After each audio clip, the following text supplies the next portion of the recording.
Seth Rollins just told the wrestling world exactly where he stands, and it lands 2 days before he walks into US Bank Stadium to close out Night 2 of SummerSlam.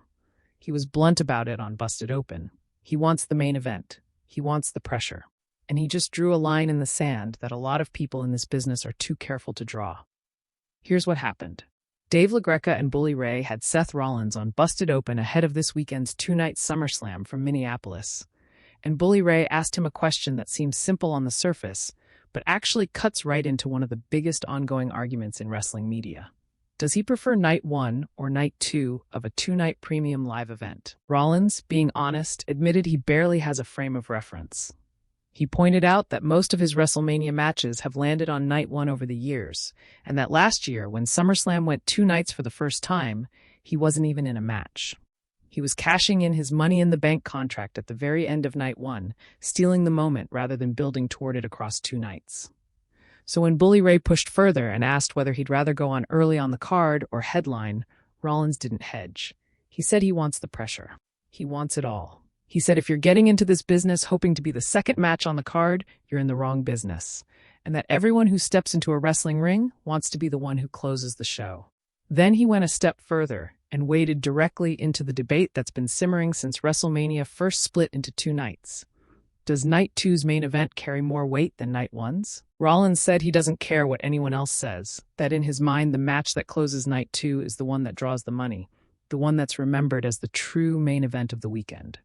And this weekend, that match is his. He's headlining Night 2 against Roman Reigns for the World Heavyweight Championship, while CM Punk defends the Undisputed WWE Championship against Cody Rhodes to close out Night 1. Now let's step behind the curtain, because this timing is not an accident. WWE just finished locking in the full 2-night card for SummerSlam 2026 this week, with Joe Tessitore confirming both main events live on ESPN's Get Up.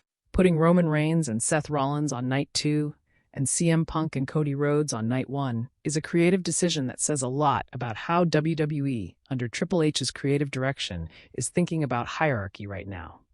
This isn't a random slot. Night 2 closes the entire weekend. It's the last image fans carry out of Minneapolis before Raw picks up the story on Monday. Putting 2 former Shield brothers in that spot, with a title on the line and a rivalry that dates back over a decade, tells you WWE wants the emotional gut punch to be the final thing people remember.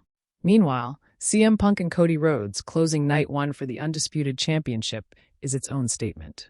2 of the biggest needle movers in the entire company, closing out Night 1 instead of the whole show, and that alone is fueling exactly the debate Rollins just weighed in on. Is Night 1's main event really secondary? Or is WWE simply spreading its 2 biggest stars across 2 nights to maximize buys and viewership on both days? Backstage chatter around 2-night premium live events has consistently pointed to WWE wanting each night to feel like its own can't-miss event rather than a lead-off and a finale. And that's exactly the tension Rollins just put into words publicly, instead of letting it stay a dirt sheet talking point. Let's dig into the history that makes this match mean something, because Roman Reigns and Seth Rollins go back to the very beginning of one of the most important factions in modern wrestling. They started together, alongside Dean Ambrose, as the Shield, the group that redefined how a stable could operate in WWE, before it all blew apart and turned brother against brother.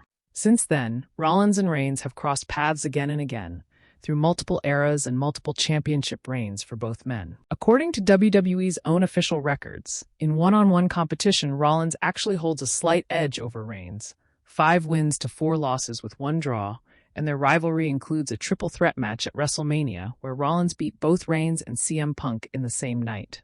Rollins also has history pulling Paul Heyman away from Reigns during his run as Tribal Chief, a storyline beat that still echoes through how fans view the trust, or lack of it, between these 2 men. And notably, per WWE, the 2 haven't actually met one-on-one since Royal Rumble 2022, when Reigns retained the Universal Championship by disqualification after refusing to let go of a guillotine hold. That's how long this specific chapter has been waiting to be written. On the other side of the card, CM Punk and Cody Rhodes bring their own weight. Punk's return to WWE has been one of the most talked about storylines of the last few years, and Rhodes built his entire modern character arc around finishing a story that started with his own family's legacy in this business. Two champions, two totally different paths to the top of the card, and now they're both closing out separate nights of the same weekend. Let's talk about where these four men actually sit in WWE's hierarchy right now, because that context matters when you're arguing about which match is the true main event. Roman Reigns spent years as the most dominant championship figure WWE has produced in recent memory, and even outside of a title reign, his presence alone still functions as a signal of importance on any card he's booked on. Seth Rollins has built a reputation as one of the most consistent in-ring performers in the entire promotion, someone who can be trusted to deliver in any slot on any show, which is part of why his comments about wanting the pressure of the main event carry real weight instead of sounding like empty bravado. CM Punk remains one of the most reliable draws for engagement and attention across social media and wrestling media coverage, someone whose matches consistently become the most discussed moments of any show he's on. Cody Rhodes has spent the last several years positioning himself at the very top of WWE's championship picture, and defending the Undisputed Championship against Punk on night one shows WWE still views him as a top-tier centerpiece, not a fading story. Splitting these four across two different closing slots, rather than stacking them all into one mega match, tells you WWE wants both nights of SummerSlam to be treated as equally massive events at the box office and on streaming, rather than one night functioning as filler before the real show. So where does this leave the actual argument Rollins raised?